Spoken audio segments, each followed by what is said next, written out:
Chapter 2 lecture number આપણે 3 start કરીએ. Last લેક્ચરમાં 2.1 સુધી આપણે થિયરી દાખલા બધા પૂરા કર્યા હતા. હવે નવા પોઈન્ટથી આપણે આગળ વધીએ. એમાં પહેલો ટોપિક આપણે જોયો છે સંબંધ. સંબંધ કોને કહીશું? અરિક્ત ગણ. અરિક્ત એટલે ખાલી ન હોય તેવા.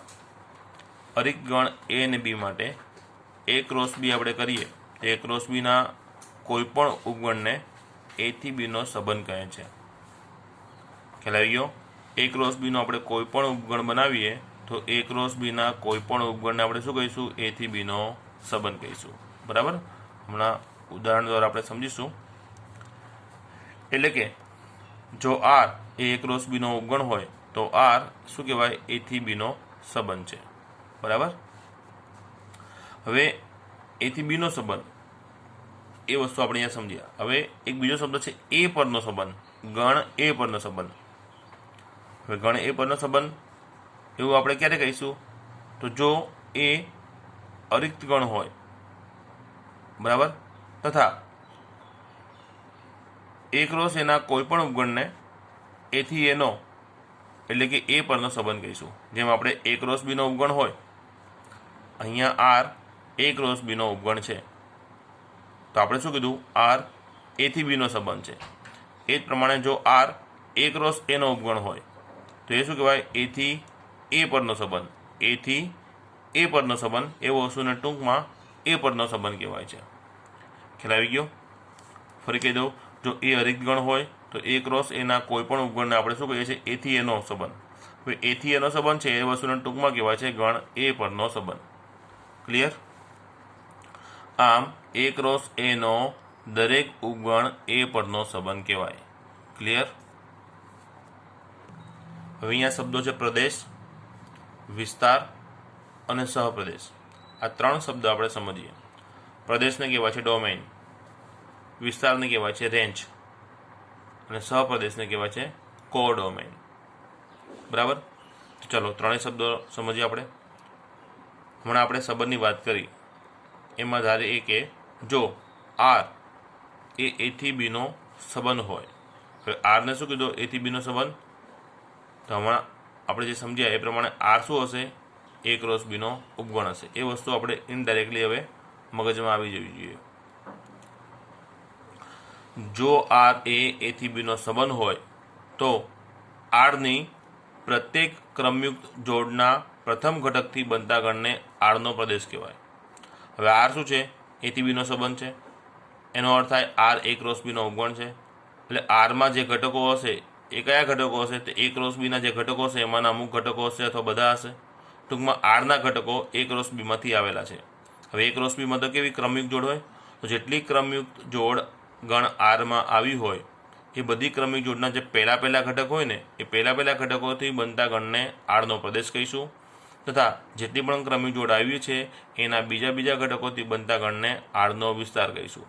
એટલે પહેલા ઘટકોનો ગણ તે પ્રદેશ અને બીજા ઘટકોનો ગણ તે વિસ્તાર. ક્લિયર? જેટલી પણ આરમાં ક્રમિક જોડ આપણને આવી હોય, બરાબર, એ ક્રમિક જોડના પહેલા ઘટકોથી બનતો ગણ એ આરનો પ્રદેશ અને બીજા ઘટકોના ગણથી બનતો ગણ એ શું બનશે? વિસ્તાર બનશે. તથા ગણ બીને આરનો સહપ્રદેશ કહેવાય છે. સંબંધ આપણો ક્યાં છે? એ થી બી પરનો સંબંધ. એ થી બી પરનો એટલે જે પણ બીજો ગણ હોય ને એ હંમેશા સહપ્રદેશ કહેવાય. બરાબર? સહપ્રદેશ. ધ્યાન આવી ગયું? એટલે પ્રદેશ, વિસ્તાર અને સહપ્રદેશ ત્રણેય વસ્તુ આવી ગઈ. હવે આ જ વસ્તુ આપણે સમજીએ બીજી રીતે. અર્થાત માનો કે આર એ ક્રોસ બીનો ઉપગણ છે. હવે આર એ ક્રોસ બીનો ઉપગણ છે એટલે આ વાત આવી ગઈ. આર એ થી બીનો સંબંધ થઈ ગયો. તો પ્રત્યેક એ બી બિલોંગ્સ ટુ આર એટલે આરમાં એ બી પ્રકારની આવી જેટલી પણ ક્રમયુક્ત જોડ આવી હોય, બરાબર, એ બધી જોડ માટે ગણ બનાવ્યો મેં. કોનો ગણ બનાવ્યો? એનો. એ શું છે? ક્રમયુક્ત જોડનો પહેલો ઘટક છે. એટલે પહેલા ઘટકોથી બનતો ગણ એને આરનો પ્રદેશ કહેવાય. પછી બી એટલે બીજો ઘટક, બીજા ઘટકોથી બનતો ગણ, બરાબર, આ ગણને આપણે વિસ્તાર કહીશું. કોનો ગણ છે? તો કે બીનો. બી શું છે? તો જે ક્રમિક જોડ આરમાં છે એનો બીજો ઘટક છે. અને બીજી રીતે બી શું છે? તો બીનો ઘટક છે. કારણ કે આરમાં જે ઘટકો જે ક્રમિક જોડ આવશે એ ક્રમિક જોડનો પહેલો ઘટક ગણ એમાંથી હોય, બીજો ઘટક બીમાંથી હોય. ખ્યાલ આવી ગયો? અને ગણ બીને તો આપણે સહપ્રદેશ કહીશું જ. એટલે આ જ 3 શબ્દો આપણે આ રીતે ગુણધર્મ સ્વરૂપમાં, વ્યાપક સ્વરૂપમાં સમજ્યા. બરાબર? હજી વધારે ખ્યાલ આવવા માટે એક ઉદાહરણ આપણે લઈશું. અને ખાસ ધ્યાન રાખવાનું, હંમેશા વિસ્તાર એ સહપ્રદેશનો ઉપગણ હોય અથવા તો વિસ્તાર અને સહપ્રદેશ સરખા હોય. આનો અર્થ છે વિસ્તાર સહપ્રદેશનો ઉપગણ થવું અથવા વિસ્તાર અને સહપ્રદેશ સરખા થવા. એથી આપણે ખ્યાલ આવી જાય. બરાબર? શા માટે? તો જો ફરી સમજાવું કે જેટલી ક્રમિક જોડ આવશે એનો પહેલો ઘટક ક્યાંથી આવ્યો હશે? એમાંથી. બીજો ઘટક બી ક્યાંથી આવ્યો હશે? ગણ બીમાંથી. હવે જેટલી ક્રમિક જોડ આરમાં છે, બરાબર, એ આરમાંથી જોડ એ ક્યાંથી આવી? તો એ ક્રોસ બીમાંથી આવી, કારણ આર એ ક્રોસ બીનો ઉપગણ છે. ટૂંકમાં આરમાં જેટલી પણ ક્રમિક જોડ છે એ ક્રોસ બીમાંથી આવી છે. હવે એ ક્રોસ બીની બધી જ ક્રમિક જોડ એટલે કે એ ક્રોસ બીના બધા જ ઘટકો આરમાં હોઈ શકે અથવા અમુક ઘટકો હોઈ શકે. બરાબર? પહેલી વસ્તુ આ. પહેલો ઘટક છે એ એમાંથી હશે, જેના ગણને આપણે પ્રદેશ કહીએ છીએ. બીજો ઘટક બી છે એ બીમાંથી હશે, જેને આપણે વિસ્તાર કહીએ છીએ. અને આખા બીને તો સહપ્રદેશ કીધો જ. એટલે જે વિસ્તારના ઘટકો બી છે એ ક્યાંથી આવેલા હોય છે? બીમાંથી જ આવ્યા હોય છે. વિસ્તારના ઘટકો ક્યાંથી આવ્યા હોય છે? બીમાંથી જ આવ્યા હોય છે. આથી વિસ્તાર એ બીનો ઉપગણ જ થાય. વિસ્તાર એટલે બીનો ઉપગણ, અને બીને આપણે શું કીધો? સહપ્રદેશ કીધો. શોર્ટમાં વિસ્તાર એ સહપ્રદેશનો ઉપગણ થાય અથવા વધારેમાં વધારે વિસ્તાર એ સહપ્રદેશ એટલો થાય. બરાબર? આ ધ્યાન રાખશું. ચલો હવે આ દરેક વસ્તુ ઉદાહરણથી સમજીએ. સમજાવવામાં અહીંયા એક ઉદાહરણ લીધું છે. ધારો કે એક ગણ એ છે, બીજો ગણ બી છે. એના 2 ઘટકો એક્સ વાય, બીના 3 ઘટકો 1 2 3. એ અને બીનો ક્રોસ ગુણાકાર કર્યો તો 6 ઘટકો આપણને મળે. x1 x2 x3 આવી ગયા 3 ઘટકો. પછી y1 y2 y3 આવી ગયા 3. કુલ 6 ઘટક આવી ગયા. હવે ધારો કે કોઈ આર એ એક ક્રોસ બીનો ઉપગણ છે. બરાબર? આર હવે આ એક ક્રોસ બીનો ઉપગણ છે. એટલે આરમાં કોઈ ઘટકો આવશે, 6માંથી અમુક આવશે અથવા 6 ગમે તે હોઈ શકે. આપણે ઉદાહરણમાં 3 ઘટકો લીધા છે. કયા? એક x1, એક y2 અને એક y1. આ 3 ઘટકો લીધા છે. બરાબર? તો હવે આ ઉદાહરણ દ્વારા આપણે પ્રદેશ, સહપ્રદેશ અને વિસ્તાર સમજીએ. તો પ્રદેશ આપણે શું કીધેલું? આરમાં જેટલી પણ ક્રમિક જોડ હોય એના પહેલા ઘટકોથી બનતો ગણ એ પ્રદેશ કહેવાય. એટલે આ આરનો પ્રદેશ શું થાય? પહેલો ઘટક લઈ લેવાનો આપણે x, પહેલો ઘટક લઈ લેવાનો y, પહેલો ઘટક લઈ લેવાનો y. એ તો આવી ગયો. એટલે પહેલા ઘટકોથી બનતા ગણને આપણે પ્રદેશ કીધો. બરાબર? હવે વધારે સ્પષ્ટ થઈ ગયું હશે. ચાલો પછી આપણે વિસ્તાર સમજીએ. વિસ્તાર કોને કીધેલો? બીજા ઘટકોથી બનતો ગણ. બીજા ઘટકો કયા છે? અહીંયા 1 2 અને 1. તો 1 અને 2 આરનો વિસ્તાર થઈ ગયો. બરાબર? અને સહપ્રદેશ તો આપણે કોને કીધું છે કે ભાઈ આપણે સંબંધ જેનો ઉપગણ છે આર, એ ક્રોસ બીનો ઉપગણ છે, એટલે બીજો જે ગણ હોય એ આપણો હંમેશા સહપ્રદેશ બને. એટલે આરનો અહીંયા સહપ્રદેશ કોણ બને? બી બને. બી એટલે એના જે 1 2 3 ઘટકો છે. ખ્યાલ આવી ગયો? હજી બીજા 2-3 ઉદાહરણ લઈએ છીએ. આ જ એ ક્રોસ બીના 2-3 નવા ઉપગણો લઈને આપણે આ ત્રણેય વસ્તુ પ્રદેશ, વિસ્તાર અને સહપ્રદેશ સમજીએ છીએ. અને સાથે એક વસ્તુ આનું દ્રશ્ય નિરૂપણ સમજીએ છીએ. દ્રશ્ય નિરૂપણ એટલે કે એને કહેવાય કિરણ આકૃતિ, જે જનરલી આપણે 2 ગણને એકબીજા સાથે જોડતા ઘટકોને એકબીજા સાથે સંબંધો જે હોય એને તીર દ્વારા દર્શાવીશું. ચાલો જોઈએ કઈ રીતે. ચલો આ થિયરી અન્ય ઉપગણથી આપણે સમજીએ છીએ. અન્ય ઉપગણમાં મેં બીજો એક ઉપગણ લીધો R1 લીધો. એમાં 2 ઘટકો મેં લખ્યા છે x1 અને x2. બરાબર? હવે આ x1 અને x2 છે. બરાબર? આનો આપણે પહેલાં પ્રદેશ લખી દઈએ. પ્રદેશ એટલે પહેલા ઘટકો. તો પહેલા ઘટકોમાં x અને x 2 વાર છે, એટલે આપણે એક જ વાર લખીશું. R1નો પ્રદેશ શું થયો? એક જ ઘટક છે x. પછી વિસ્તાર તો બીજો ઘટક 1 અને 2. ક્લિયર? અને સહપ્રદેશ તો બીજ રહેવાનો જે 1 2 3 છે. હવે આ જ સંબંધને એનું આપણે દ્રશ્ય નિરૂપણ કર્યું છે. એટલે અહીંયા આર કોનો ઉપગણ છે? એ ક્રોસ બીનો. એટલે પહેલો ગણ એ અને બીજો ગણ બી. એટલે પહેલા ગણમાં પહેલા ઘટકો આવે, પ્રદેશ જે કહીશું આપણે. બીજા ગણમાં આપણા જે વિસ્તારના ઘટકો 1 અને 2. તો એક્સનો સંબંધ કોની સાથે છે? 1 સાથે છે, 2 સાથે છે. બરાબર, એટલે એરો ક્યાં જશે? એક્સનો સંબંધ એક સાથે એટલે એક્સનો એક સાથે, એક્સનો સંબંધ બે સાથે એટલે એક્સનો સંબંધ બે સાથે. બરાબર. ચલો પછી બીજો ઉપગણ લઈએ છીએ R2. એના બે ઘટકો લખ્યા છે x3 અને y3. તો પહેલાનો પ્રદેશ લખી દઈએ. પહેલો ઘટક x અને y. પછી વિસ્તાર લખીએ. બીજો ઘટક 3 3 બે વાર છે એટલે એક વાર લખ્યો. અને સહપ્રદેશ તો બીજ 1 2 3. અને આનું દ્રશ્ય નિરૂપણ એટલે કે કિરણ આકૃતિ બનાવીએ. તો પહેલા ગણમાં આપણા પ્રદેશના ઘટકો xy આવે, બીજા ઘટકમાં આપણા વિસ્તારના ઘટકો. હવે કોનો સંબંધ કોની સાથે છે? તો એક્સનો સંબંધ 3 સાથે, વાયનો સંબંધ 3 સાથે. થઈ ગયું. ચલો પછી હજી એક નવું ઉદાહરણ લઈએ છીએ. ત્રીજો ઉપગણ બનાવ્યો છે મેં R3, જેમાં 5 ઘટકો લખ્યા છે. તો પ્રદેશ પહેલો ઘટક x x x y ને y. ટૂંકમાં બે જ ઘટકો છે x અને y, એ લખી નાખ્યા. ચલો બીજો ઘટક 1 2 3 2 3 એટલે 1 2 ને 3 ટૂંકમાં એ વિસ્તાર થઈ ગયો. બરાબર. અને સહપ્રદેશ તો 1 2 3. હવે તમે જો ઉપરના બંને ઉદાહરણમાં વિસ્તાર તે સહપ્રદેશનો ઉપગણ હતો. બરાબર. જો આના બંને ઘટક અહીંયા છે, આનો ઘટક પણ અહીંયા છે. જ્યારે ત્રીજા ઓપ્શનમાં વિસ્તાર અને સહપ્રદેશ કેવા થઈ ગયા? સરખા થઈ ગયા. એટલે આપણે જે નોટ બતાવી હતી, કઈ નોટ? આ કે વિસ્તાર એ હંમેશા સહપ્રદેશનો ઉપગણ હોય અથવા સહપ્રદેશ જેટલો. એ અહીંયા ઉદાહરણમાં આપણે જોઈ શકીએ છીએ. બરાબર ને. જો વિસ્તાર સહપ્રદેશ એટલો થઈ ગયો છે. ઉપર આગળ વિસ્તાર એ સહપ્રદેશનો ઉપગણ રહેતો હતો. ખ્યાલ આવી ગયો. ચાલો હવે આનું આપણે દ્રશ્ય નિરૂપણ જોઈએ. પ્રદેશના ઘટકો xy લખ્યા અને વિસ્તારના ઘટકો 1 2 3 અહીંયા બતાવ્યા.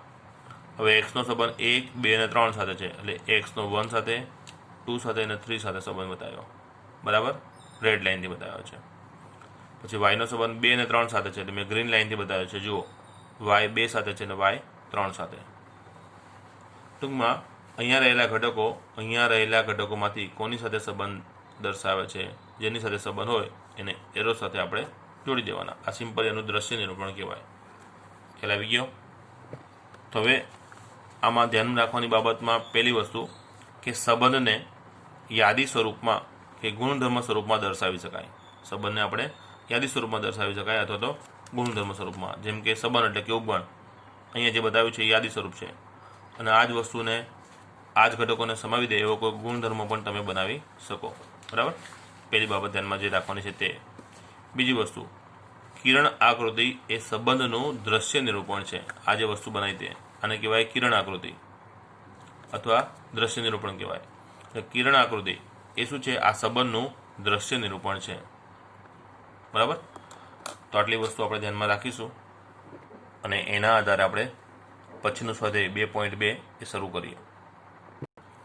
2.2 દાખલા નંબર પહેલો જોઈએ. ગણ એ આપ્યો છે જેમાં ઘટકો છે 1 2 3 અપ ટુ 14 એટલે 1 થી 14 સુધી, એટલે 14 ઘટકો ગણ એમાં આપ્યા છે. પછી આર એક બીજો ગણ વ્યાખ્યાયિત કર્યો છે જે ક્રમિક જોડ એક્સ અને વાયનો ગણ છે. આર કોનો ગણ છે? તો કે આનો. જે ડબલ ડોટ આવે છે એના પછીનો ભાગ તો શું કહેવાય? શરત કહેવાય. કઈ શરતો? તો કે એક્સનો વાય સાથે કઈ રીતે સંબંધ સેટ થયો છે તે શરત, કે આ ઘટક કઈ રીતે આવે તે દર્શાવતી અહીંયા શરત હોય છે. બરાબર ને. જે આગળ આપણે સમજ્યા જ છીએ. તો એક્સ અને વાય આપણે કેવા લેવા છે? જે આ સમીકરણનું સમાધાન કરે. સમીકરણ છે 3x - y = 0. જ્યાં એક્સ અને વાય બંને ક્યાંથી લઈશું? એમાંથી લઈશું. તો પહેલો ઘટક એક્સ પણ આગળ એમાંથી આવશે, બીજો ઘટક વાય પણ એમાંથી આવશે. એટલે એક્સ એ 1 થી 14 પૈકી ગમે તે હોઈ શકે અને વાય પણ 1 થી 14 પૈકી ગમે તે હોઈ શકે, પણ આ શરતનું સમાધાન કરે તેવા જ ઘટકો આપણે આમાં લઈશું. એટલે એક્સ અને વાય એમાંથી આવશે. બરાબર. અને આર તે એક્સ વાય ઉપર આધારિત છે.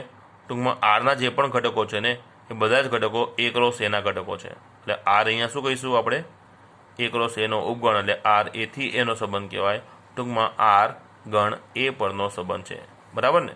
તો જો એ વસ્તુ અહીંયા આગળ બતાવી જ છે. જો આર એથી એનો સંબંધ હોય તો આરનો પ્રદેશ, સહપ્રદેશ અને વિસ્તાર આપણે લખવાનો છે. ટૂંકમાં આર એ પરનો સંબંધ છે અને 3 વસ્તુ આપણે શોધો. જ્યાં આર કઈ રીતે લેવાનો છે? તો અહીંયા આપણે જે ગુણધર્મ આપે છે એ પ્રમાણે. ચાલો જોઈએ હવે. ચાલો જુઓ 2.2નો પહેલો પ્રશ્ન. એ 14 ઘટકો છે. આર જે પ્રમાણે રકમમાં કીધી એ પ્રમાણે ઘટકો એક્સ વાય, જ્યાં 3x - y = 0. આ શરતનું સમાધાન કરે એ પ્રમાણે આપણે આ ક્રમિક જોડ લેવાની છે. પણ ખાસ ધ્યાન એ રાખીશું કે એક્સ અને વાય ક્યાંથી લેવાના છે આપણે એમાંથી. ચલો આ શરતને આપણે મોડિફાઈડ કરીએ કે ભાઈ 3x - y0 છે, વાયને હું સામે લઈ જાઉં તો y બરાબર 3x કહેવાય. ટૂંકમાં એક્સ અને વાય આપણે ક્રમિક જોડ શોધ્યું છે, એમાં વાય કેટલો છે કે ટૂંકમાં એક્સ કરતાં 3 ગણો છે, બરાબર. તો એક્સની કિંમતના આધારે આપણે વાયની કિંમતો શોધીશું. તો એક્સ ક્યાંથી લેવાનો છે? તો એક્સ આપણે એમાંથી લેવાનો છે. એટલે એક્સની પહેલી કિંમત હું અહીંયા 1 લઉં તો વાય કેટલો થાય? 3. એટલે એક્સ 1 લઈશ તો વાય થશે 3, જે દેખાય છે એક્સ 1 તો વાય 3. પછી એક્સ 2 લઉં તો વાય કેટલા મળશે? 6. એક્સ 2 લઈશ તો વાય કેટલા મળે? 6.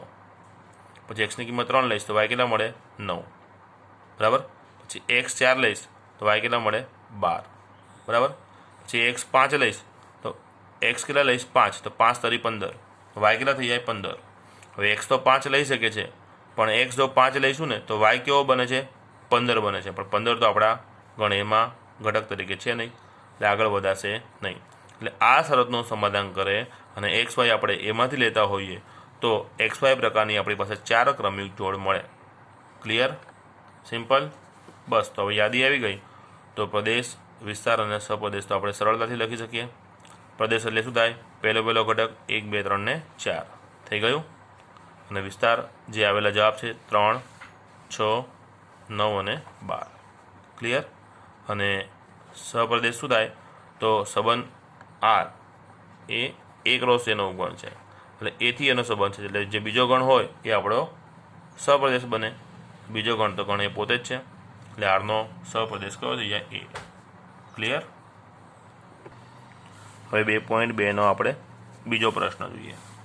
એ જ પ્રમાણે આર એક્સ વાય પ્રકારની ક્રમિક જોડનો ગણ છે, જ્યાં એક્સ અને વાયનો સંબંધ આ પ્રમાણે છે. અહીંયા વાય કેટલો છે? એક્સ કરતાં 5 વધારે છે. પછી એક્સ શું છે? એક્સ એ 4થી નાની પ્રાકૃતિક સંખ્યા છે. એક્સ અને વાય ક્યાંથી લેવાના છે? એનમાંથી. આ પ્રમાણે એક ગણ આર વ્યાખ્યાયિત કર્યો છે. તો આ રીતે એક સંબંધ, બરાબર, આ શરતનું પાલન થાય એ રીતે એક સંબંધ એન પર વ્યાખ્યાયિત છે. હવે સંબંધ ક્યાં કીધો? એન પરનો સંબંધ કીધો. એન પરનો સંબંધ કીધો આપણે એનો અર્થ શું સમજીશું? આર એન ક્રોસ એનનો ઉપગણ હોય, બરાબર. તો આરને યાદીની રીતે લખો અને યાદી બનાવવાની છે, પ્રદેશ અને વિસ્તાર લખવાના છે. એટલે આગળના દાખલામાં આપણે જે કર્યું એની જ વસ્તુ, બરાબર. ચાલો દાખલા નંબર 2. આર આપણને અહીંયા આપેલો છે જે પ્રમાણે રકમમાં કીધી, બરાબર. હવે આરની જે ક્રમિક જોડ એક્સ વાય છે એ આ શરતના આધારે છે. વાય કેટલો છે? એક્સ કરતાં 5 વધારે, એટલે એક્સ પ્લસ 5, બરાબર. એક્સ કેવો છે? તો એક્સ રકમમાં આપણને કીધો છે એક્સ એ 4થી નાની પ્રાકૃતિક સંખ્યા છે. હવે 4થી નાની પ્રાકૃતિક સંખ્યા અને એક્સ વાય આપણે એનમાંથી જ લેવો છે. તો એનમાં હોય અને 4થી નાની પ્રાકૃતિક સંખ્યા હોય એવી કેટલી કિંમત થાય એક્સની? 3 જ થાય. 1, 2 અને 3, જે અહીં લખી નાખી છે. હવે જ્યારે x1 લઈશ, x1 લઈએ તો 1 ને 5 6, તો વાય આપણને કેટલા મળે? 6 મળે.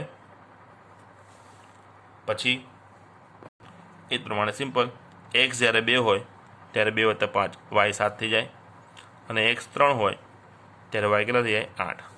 ક્લિયર? તો હવે આરનો પ્રદેશ એટલે આપણો પહેલો ઘટક 1, 2 અને 3, અને વિસ્તાર તો બીજો ઘટક 6, 7 અને 8. સિમ્પલ, જેટલી વસ્તુ માગી હતી એ આવી ગઈ. ક્લિયર? આવડે? બહુ સરળ છે. ચાલો પછી 2.2નો આપણે ત્રીજો પ્રશ્ન જોઈએ.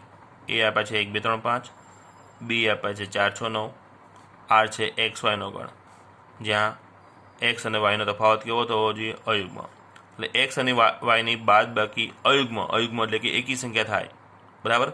એવા જ એક્સ અને વાય અહીંયા આપણે લેવાના છે. એક્સ ક્યાંથી લઈશું? એમાંથી. વાય ક્યાંથી લઈશું? બીમાંથી. હવે એક્સ એમાંથી ને વાય બીમાંથી. આનો અર્થ શું થાય? આર કોનો ઉપગણ થાય? આર ઉપગણ થાય એ ક્રોસ બીનો, બરાબર ને. કારણ કે પહેલો ઘટક એક્સ એ એનો ઘટક છે, બીજો ઘટક વાય એ બીનો ઘટક છે. ક્લિયર? તો ખાલી આપણે આની યાદી બનાવવાની છે, બીજી કઈ વસ્તુ માગી નથી. તો સૌ પહેલાં હું તમને યુગ્મ અયુગ્મનો એક કન્સેપ્ટ સમજાવું છું. કોઈ પણ બે ઘટક એક્સ અને વાય એ કેવો હોય? યુગ્મ કે અયુગ્મ. એટલે એક્સ અને વાયની કુલ 4 પરિસ્થિતિ બને. બંને અયુગ્મ હોય, બંને યુગ્મ હોય, અથવા બંને અલગ અલગ. એટલે એક્સ અયુગ્મ અને વાય યુગ્મ, અથવા એક્સ યુગ્મ અને વાય અયુગ્મ. યુગ્મ એટલે બેકી સંખ્યા, અયુગ્મ એટલે એકી સંખ્યા. ધ્યાન આપજો, અયુગ્મ એટલે એકી, યુગ્મ એટલે બેકી, બરાબર. જો એક્સ અને વાય આ પ્રકારે હોય તેનો સરવાળો કરો કે બાદબાકી? સરવાળો કે બાદબાકી, બરાબર, ગમે તે, એના જવાબોનો પ્રકાર કેવો રહેશે, કેટલા આવશે એ વાત નથી કરતા, જવાબોનો પ્રકાર.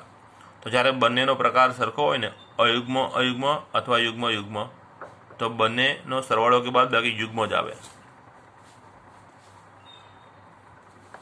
બરાબર. અને જો બંનેનો પ્રકાર અલગ અલગ હોય તો સરવાળો કે બાદબાકી અયુગ્મ જ આવે.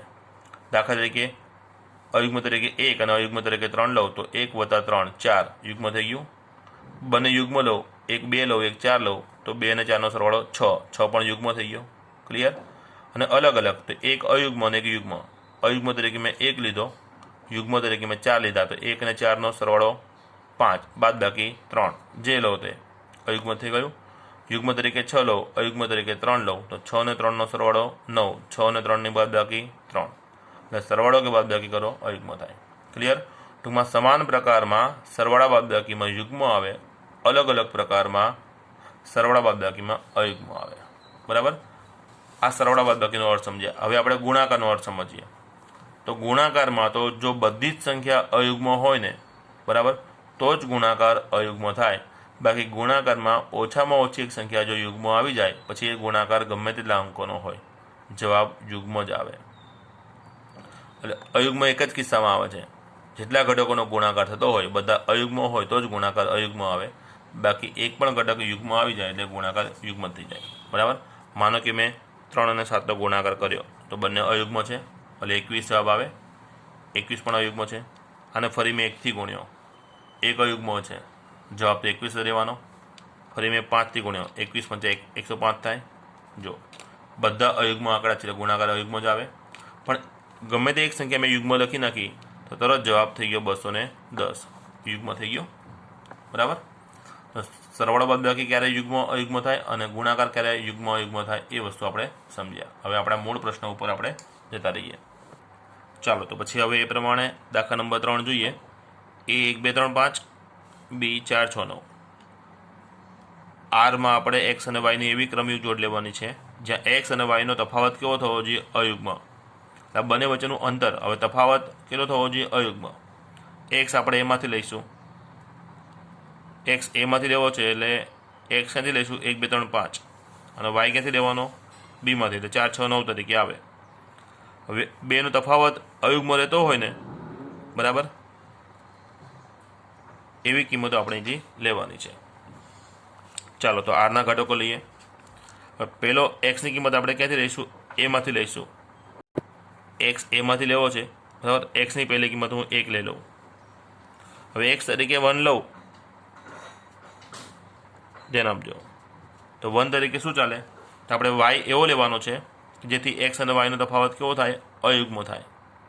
હવે બે અંકોનો તફાવત અયુગ્મ ક્યારે આવે, જ્યારે બંનેનો પ્રકાર કેવો હોય, અલગ. બંનેનો પ્રકાર અલગ, એટલે એક્સ આપણો જો અહીંયા અયુગ્મ છે તો આપણે વાય કેવો લેવો પડે, યુગ્મ લેવો પડે, બરાબર. વાય કેવો લેવો પડશે, યુગ્મ. તો આપણી પાસે વાયની કિંમતો લેવાની છે બીમાંથી, બીમાં યુગ્મ કિંમતો આપણી પાસે 2 છે, 4 અને 6. 4 એક સાથે 6, બરાબર. હવે બીજું એક સાથે કંઈ આવશે નહીં, ઓકે. હવે એક્સની કિંમત એમાંથી 2 લઉં. હવે એક્સ યુગ્મ આવ્યો, મારે વાય કેવો લેવો પડે, અયુગ્મ લેવો પડે. યુગ્મ 2 સાથે વાયની કિંમત બીમાંથી અયુગ્મ એક જ ઓપ્શન છે, 9. પતી ગયું, ખ્યાલ આવી ગયો. પછી હવે એક્સની કિંમત નેક્સ્ટ 3 લઉં. 3 કેવો છે, અયુગ્મ છે. તેની સાથે મારે વાયની કિંમત બીમાંથી કેવી લેવી પડે, યુગ્મ. યુગ્મ 4 અને 6 છે, એટલે 3 સાથે 4, 3 સાથે 6. ખ્યાલ આવી ગયો. ચલો હવે નેક્સ્ટ કિંમત લઈશ 5. 5 કેવો છે, અયુગ્મ. તો વાય બીમાંથી કેવો લઈશ, યુગ્મ. યુગ્મ આપણી પાસે 2 આંકડા છે, 4 અને 6, એટલે 5 4 5 6. હવે બીજા કોઈ ઘટકો આવશે નહીં. આપણે આરની યાદી લખવાની હતી એ બની ગઈ. ક્લિયર. ચલો નેક્સ્ટ જોઈએ. ચલો હવે 2.2નો ચોથો પ્રશ્ન જોઈએ. આકૃતિ 2.7 એટલે આ, એમાં PQ નો સંબંધ દર્શાવેલો છે. આ સંબંધને આપણે ગુણધર્મની રીતે અને યાદીની રીતે લખવાનો છે. ત્યારબાદ એનો પ્રદેશ અને વિસ્તાર આપણે લખવાના છે, બરાબર. આકૃતિ ધ્યાનમાં રાખજો, 5 6 7 એનો સંબંધ ક્યાં છે? 3 4 5 સાથે. ગુણધર્મ, યાદી, ત્યારબાદ પ્રદેશ અને વિસ્તાર, આટલી વસ્તુ બતાવવાની છે. ચાલો, કિરણાકૃતિ અહીંયા બતાવી છે. સંબંધ એનું યાદી સ્વરૂપ આપણે લખીશું. 5નો સંબંધ 3 સાથે, એટલે 5 3 સાથે, 6 4ની સાથે, 7 5ની સાથે. બરાબર. ચલો, યાદી સ્વરૂપ આવી ગયું. ક્લિયર. હવે આ જ વસ્તુનો ગુણધર્મ બનાવવો છે, એટલે આપણે એવો ગુણધર્મ બનાવવાનો કે જે આ 3 ઘટકને કવર કરે અને આ 3 જ, ન વધારે ન ઓછા. બરાબર. તો હવે તમે અહીંયા જુઓ તો આંકડા કઈ રીતે સેટ છે? તો 5 અને 3, 6 અને 4, 7 અને 5. થોડો અંદાજો આપણને એવો બેસે કે આ બંને વચ્ચે 2નું અંતર છે. જુઓ, અહીંયા પણ 2નું અંતર, અહીંયા પણ 2નું અંતર છે, અને અહીંયા પણ 2નું અંતર. એટલે વાયામ કેવો છે? એક્સયામ કરતાં 2 ઓછો. અને આ જ વસ્તુ રિવર્સ જોઈએ કે એક્સયામ કેવો છે? તો વાય કરતાં 2 વધારે. બરાબર. જે વસ્તુ આપણા મગજમાં સેટ થાય છે, બરાબર, એ વસ્તુને આપણે અહીંયા ગુણધર્મ તરીકે લખી શકીએ. પછી ગુણધર્મ સ્વરૂપમાં તો કે આ જે ગણ એ હું લખી દઉં એક્સ અને વાયનો ગણ છે, એટલે એક્સ વાય પ્રકારની ક્રમિક જોડનો ગણ છે, જ્યાં મારે એક્સ અને વાયનો સંબંધ બનાવવો છે. આપણે એક્સયામ કેવો કહીશું? વાય કરતાં 2 વધારે છે ને દરેકમાં. જુઓ, એક્સયામ વાયામ કરતાં 2 વધારે છે, એટલે એક્સયામ એ કેટલો થશે? કે વાયામ કરતાં 2 વધારે, એટલે એક્સયામ છે વાય કરતાં 2 વધારે, મતલબ એક્સ છે વાય પ્લસ 2 જેટલો. બરાબર. બીજી વસ્તુ, એક્સ ક્યાંથી લઈશું? પહેલા ગણ પીમાંથી, એટલે એક્સ બિલોંગ્સ ટુ આપણે પી લખીશું. અને વાય ક્યાંથી લઈશું? તો બીજા ગણ ક્યુમાંથી, એટલે X belongs to P, Y belongs to Q. ચલો, બની ગયો આખો ગુણધર્મ. ખ્યાલ આવી ગયો. એટલે એક્સ પીમાંથી લઈશ, વાય ક્યુમાંથી લઈશ. વાય ક્યુમાંથી લઉં, વાય બરાબર 3, વાય બરાબર 3, તો 3 ને 2 5, એટલે એક્સ 5 આવ્યો. તે પીમાં હોવો જોઈએ, છે જ. એ પ્રમાણે 4 લઈશ તો 4 ને 2 6, એ અહીંયા છે. 5 લઈશ તો 5 ને 2 7, એ પણ અહીંયા છે. થઈ ગયું. એટલે યાદી સ્વરૂપ આવી ગઈ, આ ગુણધર્મ સ્વરૂપ આવી ગયું. હવે આપણે આનો પ્રદેશ લખવો છે. તો પ્રદેશ તો આપણને ખબર જ છે. પહેલો ઘટકોનો ગણ 5 6 અને 7. વિસ્તાર લખીશ તો જવાબોનો ગણ 3 4 અને 5. ખ્યાલ આવી ગયો. ક્લિયર. ચલો, નેક્સ્ટ પ્રશ્ન જોઈએ. પછીનો આપણે 2.2નો 5મો પ્રશ્ન જોઈએ. એ 1 2 3 4 અને 6. આમ કોઈ પણ આંકડા આપ્યા હોય ને તરત આમ જોઈ નહીં લેવાના, ભાઈ 1થી સળંગ છે, 1થી 6, એવું નહીં. ધ્યાન આપવાનું, જો વચ્ચે 5 નથી. બરાબર ને? નકર ભૂલથી આપણે 5 પણ આમાં અંદર ગણી લઈએ સમાવેશ તરીકે. ચલો, આર કેટલા છે? તો આર છે એ બીનો ગણ, જ્યાં એ અને બી ક્યાંથી લેવાના છે? એમાંથી લેવાના છે. એટલે એ અને બી બંને આ ગણ એમાંથી આવશે. શરત શું છે? બી એ વડે વિભાજ્ય હોવો જોઈએ. બી કેવો હોવો જોઈએ? એ વડે વિભાજ્ય. એ વડે વિભાજ્ય મતલબ એનો ગુણક હોવો જોઈએ બી. બીજા સાદા શબ્દોમાં આપણે કહીએ તો એનો ઘોડ્યો બોલો, જવાબમાં બી આવવો જોઈએ. બરાબર. આ રીતે આપણે સંબંધ આર એ પર વ્યાખ્યાયિત છે. તો આરને આપણે યાદીની રીતે લખવાનો છે, પછી એનો પ્રદેશ અને પછી એનો વિસ્તાર લખવાનો છે. ચલો, દાખલા નંબર 5. એના ઘટકો 1 2 3 4 6. આર એ બીની જોડ છે, એ બી એમાંથી લેવાના છે, અને બી તે એ વડે વિભાજ્ય હોવો જોઈએ, એટલે કે એનો ગુણક બી હોવો જોઈએ, એટલે કે એના ઘડિયામાં બી આવવો જોઈએ. આની આપણે યાદી સ્વરૂપ બતાવવાની છે સૌ પહેલાં. તો એ અને બી બંને ઘટકો અહીંથી લેવા છે. એના આધારે બી બનવાનો. હવે એ તરીકે હું 1 લઉં, પહેલો ઘટક એ તરીકે 1 લઉં, તો 1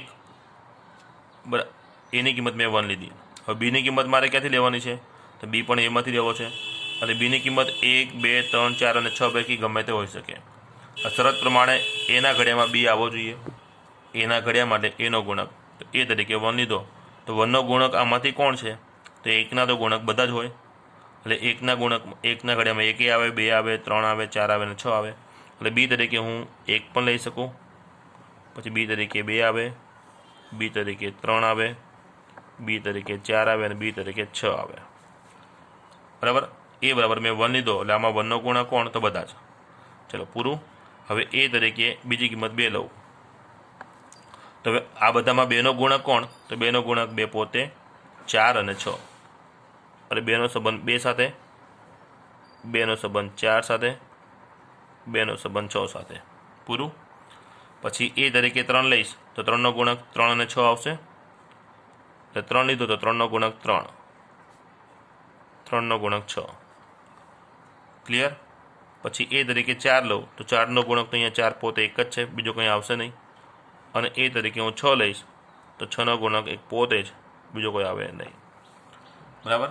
તો શરતનું પાલન કરે એ પ્રમાણે આપણને એટલા 3 ને 3 6, 3 9 ને 3 12 ઘટકો મળી ગયા. ક્લિયર. ત્યારબાદ આપણે પ્રદેશ અને વિસ્તાર લખવાના છે. પ્રદેશ એટલે પહેલો ઘટક, તો પહેલા ઘટક તરીકે 1 આવેલો છે, પછી 2 પણ આવેલો છે, 3 આવ્યો છે, 4 અને 6. તો 1 2 3 4 અને 6. અને વિસ્તાર શું થાય? જવાબોનો ગણ. તો જવાબમાં 1 2 3 4 અને 6 બધા જ ઘટક આવી ગયા છે. તો લખાઈ ગયો પ્રદેશ અને વિસ્તાર. ક્લિયર. ચાલો 2.2નો છઠ્ઠો પ્રશ્ન જોઈ લઈએ. આર એક ગણ બનાવ્યો છે. હવે જો આપણો જવાબ છે એક્સ યામ એક્સ છે અને વાયામ કેટલો છે? એક્સ કરતાં 5 વધારે. એક્સ ક્યાંથી લેવાનો છે? અહીંથી. એટલે એ 0 1 2 3 4 ને 5 બરાબર આ રીતે વ્યાખ્યાયિત છે. તો આ સંબંધનો પ્રદેશ અને વિસ્તાર આપણે લખવાનો છે. સંબંધનો પ્રદેશ અને વિસ્તાર લખો. ચાલો. એક્સ યામ અને વાયામ એક્સ કરતાં 5 વધારે. એક્સ ક્યાંથી લેવાનો છે? અહીંથી. સમજો. એક્સ બરાબર 0 લઈશ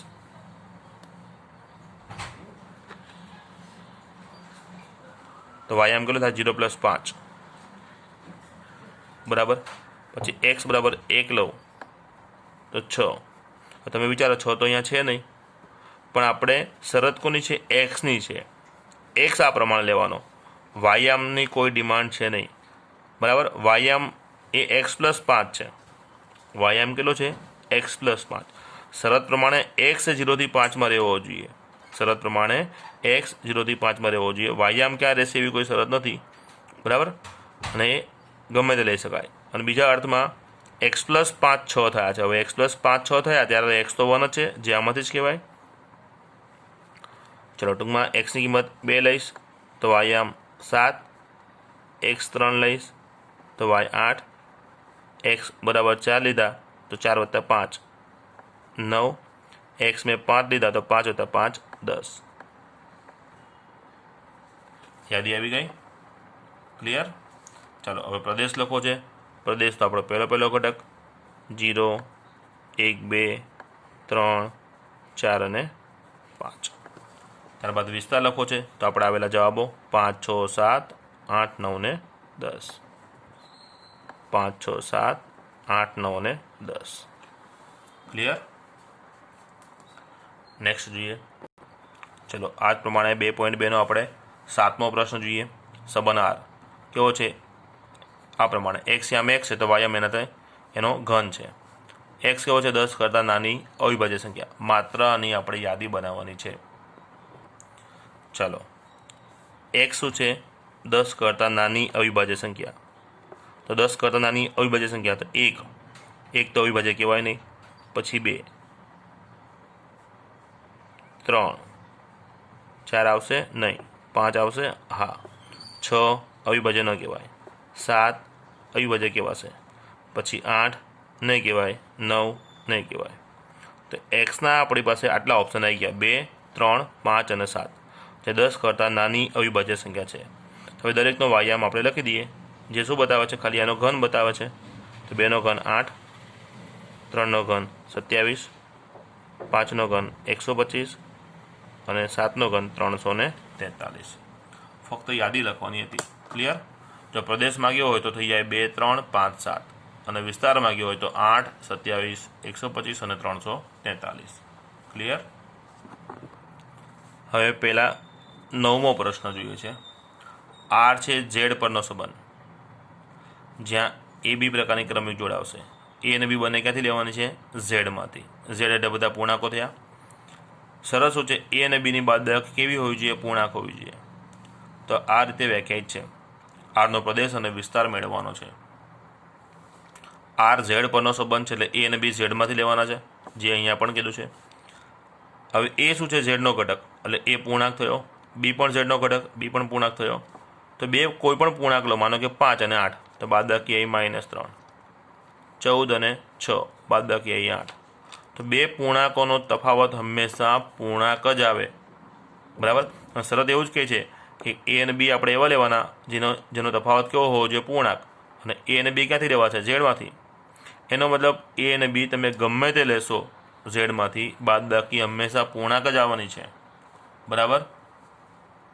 એટલે આપણે એ અને બી ઝેડમાંથી ગમે તે લઈ શકીએ ટૂંકમાં, બરાબર. બધા જ ઘટકો ચાલે. એટલે એ તરીકે શું? તો આખો ઝેડ, અને બી તરીકે શું? તો આખો ઝેડ, બરાબર. ચાલો લખીએ. ચાલો જુઓ, R belongs to Z cross Z. એટલે આર એ બિલોંગ્સ ટુ નહીં પણ ઉપગણ, આર એ ઝેડ ક્રોસ ઝેડનો ઉપગણ છે, બરાબર. એટલે કે આર એ ઝેડ પરનો સંબંધ છે. એ અને બી એવા લેવા છે જેથી તફાવત કેવો રહેવો જોઈએ? પૂર્ણાંક લેવો જોઈએ. તો આપણે લખી શકીએ છીએ કે પ્રત્યેક એ બી બિલોંગ્સ ટુ ઝેડ માટે એ અને બીનો તફાવત કેવો રહે? એ અને બીનો તફાવત એ પૂર્ણાંક જ થાય. એટલે એ અને બી તમે ઝેડમાંથી ગમે તે લો, એટલે એ અને બીનો તફાવત કેવો રહે? હંમેશા પૂર્ણાંક જ થાય. ટૂંકમાં આમાંથી એ અને બી તમે ગમે તે પસંદ કરો, આ શરતનું પાલન થવાનું જ છે, બરાબર. તો એ તરીકે શું આવે? આખો ઝેડ આવે. બી તરીકે શું આવે? આખો ઝેડ. એટલે આ વસ્તુની યાદી બને નહીં, કારણ વ્યાપક સ્વરૂપ આવી ગયો. તો માટે આપણે પ્રદેશ શું બનાવીએ? પ્રદેશ તો લખવાનો છે ને. તો પ્રદેશ શું થાય? પહેલા ઘટકોનો ગણ, એટલે એનો ગણ. અને આપણે જે પ્રમાણે અહીંયા વિચાર્યું એ પ્રમાણે એ શું લઈ શકાય? તો એ તરીકે ઝેડની બધી જ કિંમતો, એટલે કે એ તરીકે આખો ઝેડ આવી જાય. એ તરીકે આખો ઝેડ આવે એટલે પ્રદેશ આખો ઝેડ થઈ ગયો, બરાબર. એ પ્રમાણે વિસ્તાર એ બીનો ગણ છે, જવાબનો ગણ છે. અને બી ઝેડની કોઈ પણ કિંમત દઈ શકાય, એટલે બી તરીકે આખો ઝેડ આવે. બી તરીકે આખો ઝેડ આવે એટલે આપણો વિસ્તાર પણ શું થઈ ગયો? ઝેડ, બરાબર. ચલો નેક્સ્ટ જોઈએ. 2.2નો એક જ પ્રશ્ન, 8મો બાકી છે. એ છે XYZ, બી છે 1 2. તો એથી બીના સંબંધોની સંખ્યા આપણે શોધવાની છે. એથી બીના સંબંધોની સંખ્યા. સંબંધ આપણે કોને કીધું? એ ક્રોસ બીનો કોઈ પણ ઉપગણ હોય તેને એથી બીનો સંબંધ કહેવાય. તો કુલ કેટલા સંબંધ બને? તો જેટલા એ ક્રોસ બીના ઉપગણ બને, બરાબર. ચલો 8મા પ્રશ્નમાં આપણે શું લખવાનું છે? એથી બીના સંબંધોની સંખ્યા. સંબંધો કોને કીધા? એ ક્રોસ બીના કુલ ઉપગણ. એટલે જેટલા ઉપગણ બને એટલા સંબંધો બને. કોના ઉપગણ? એ ક્રોસ બીના, બરાબર ને. તો સૌથી પહેલાં તો કોઈ પણના ઉપગણો આપણે ગણવા હોય તો એ ગણના ઘટકો આપણે ગણવા પડે. તો એ ક્રોસ બીમાં કેટલા ઘટકો છે ગણવા પડશે. તો એ ક્રોસ બીના ઘટકોની સંખ્યા નક્કી કરીએ. સૌ પહેલાં આપણે એના ઘટકો, તો એમાં કેટલા ઘટકો છે? 3. બીમાં કેટલા ઘટકો છે? 2, બરાબર. એના 3 ઘટકો, બીના 2 ઘટકો. તો એ ક્રોસ બીમાં ઘટકો કેટલા થાય? તો number of A cross B એનું સૂત્ર આપણને ખબર છે ને. એના ઘટકોની સંખ્યા ઇન્ટુ બીના ઘટકોની સંખ્યા. એમાં કેટલા ઘટક છે? 3. બીમાં કેટલા ઘટક છે? 2, બરાબર. એટલે એ ક્રોસ બીમાં કેટલા ઘટક થયા? 6. હવે ફરી યાદ કરો, આપણે એથી બીના સંબંધોની સંખ્યા લખવી છે એટલે એ ક્રોસ બીના કુલ ઉપગણ ગણવા પડે. એટલે એ ક્રોસ બીના કુલ ઉપગણ ગણવા એ ક્રોસ બીના કુલ ઘટકો ગણવા પડે, જે આપણે ગણી લીધા. એટલે એ ક્રોસ બીમાં 6 ઘટકો છે, બરાબર. તો એથી બીના સંબંધની સંખ્યા, એથી બીના સંબંધની સંખ્યા એનો અર્થ થાય એ ક્રોસ બીના ઉપગણની સંખ્યા, બરાબર. હવે એ ક્રોસ બીના ઉપગણની સંખ્યા, તો કોઈ પણ ગણના ઉપગણની સંખ્યા એટલે શું થાય? 2n. n એટલે કે એ ગણના સભ્યોની સંખ્યા, એટલે 2 એ ક્રોસ બીના સભ્યો. તો એ ક્રોસ બીના કેટલા સભ્યો છે આપણી પાસે? 6. 2 થઈ ગયા. 2ની 6 ઘાત કેટલા થાય? 64. ક્લિયર. એટલે એથી બીના કેટલા સંબંધો બનશે આપણને? 64 સંબંધ બને. ક્લિયર. તો 2.2 અહીંયા પૂરું થઈ ગયું, બરાબર. બધા ઉદાહરણ પૂરા થઈ ગયા. તેની પહેલાંના 2-3 ઉદાહરણ છે. સોરી, 2.2 આખું પૂરું થયું, એની થિયરી પૂરી થઈ. અને 2.2 પહેલાંના 2-4 ઉદાહરણ છે એ તમારે સ્વપ્રયત્ન કરવાના છે, બરાબર. એક્ઝેક્ટ આ પ્રમાણે છે, હું તમને બતાવી દઉં છું. જો 2.2 પહેલાંનું 9મું ઉદાહરણ, એ તો હમણાં આપણે જે ગણ્યું છેલ્લે એ પ્રમાણે જ. એમાં 2 ઘટકો, બીમાં 2 ઘટકો. તો એથી બીના સંબંધની સંખ્યા શોધો. તો એ ક્રોસ બી શોધ્યા, જેમાં 4 ઘટક આવ્યા. એ ક્રોસ બીમાં 4 સભ્યો હોય તો એ ક્રોસ બીના કુલ ઉપગણ કેટલા થાય? 2/4. એટલે એથી બીના સંબંધો થઈ ગયા. હવે આ લોકોનું લખાણ ગમે તે હોય, આપણે લખાણ આપણે જે દાખલામાં બતાવ્યું ને એ પ્રમાણે તમારે કરવાનું, બરાબર. પછી 8મું ઉદાહરણ, અહીંયા આકૃતિ બતાવી છે, એમાં પીથી ક્યુનો સંબંધ દર્શાવ્યો છે. સંબંધને ગુણધર્મ તરીકે લખો, એ યાદીની રીતે લખો. પ્રદેશ અને વિસ્તાર તમારે લખવાનો છે, બરાબર. આ પણ સ્વપ્રયત્ને તમને આવડશે જ. અહીંયા પણ ડિક્લેરેશન તો હોય જ છે, છતાં પણ ન ખબર પડે તો તમે વોટ્સઅપ કરી દેવાનો, ફોન કરી દેવાનો, બરાબર. 8મા ઉદાહરણ પછી હવે 7મું ઉદાહરણ બતાવું. એ ગણ આપ્યો છે જેમાં 6 ઘટક છે. એક્સ અને વાય લખવાના છે, જે વાય આમ કેટલો છે, એક્સ કરતાં 1 વધારે. આ રીતે એક સંબંધ આર છે જે એથી એ પર વ્યાખ્યાયિત છે. હવે સંબંધ એ પરનો વ્યાખ્યાયિત છે સંબંધ છે, એનો અર્થ એક્સ પણ એમાંથી લેવાનો, વાય પણ એમાંથી લેવાનો. એટલે એક્સ 1 થી 6 પૈકી ગમે તે હોય અને વાય પણ 1 થી 6 પૈકી ગમે તે હોય, બરાબર. જેમ કે એક્સની કિંમત 1 લઈશ તો વાય થઈ જશે 2, પછી એક્સની કિંમત 2 લઈશ તો વાય 3, એ પ્રમાણે એક્સ 5 લઈશ એટલે વાય 6 થઈ જશે, બરાબર. પણ એક્સ જો હું 6 લઈશ ને, એક્સની કિંમત 6 લઈએ તો 6 + 1 7 થઈ જાય, તો વાય તો 7 તરીકે લેવાશે નહીં, કારણ કે એક્સ 6 લેવાથી વાય 7 થઈ જાય છે, માટે એક્સ 6 લઈ શકાશે નહીં, બરાબર. તો રકમ આગળ જોઈએ તો આ સંબંધની કિરણ આકૃતિ બતાવવાની છે, એનો પ્રદેશ, સહપ્રદેશ અને વિસ્તાર લખવાનો છે, બરાબર. તો અહીંયા ડિક્લેરેશન અને સોલ્યુશન તમારી સામે છે, ન આવડે તો કોન્ટેક્ટ કરી શકો છો. એટલે આપણે ઉદાહરણ 7, 8 ને 9 તમારે 100 પ્રયત્ન કરવાના, બરાબર. વધુ અભ્યાસ આપણે નેક્સ્ટ લેક્ચરમાં કરીશું.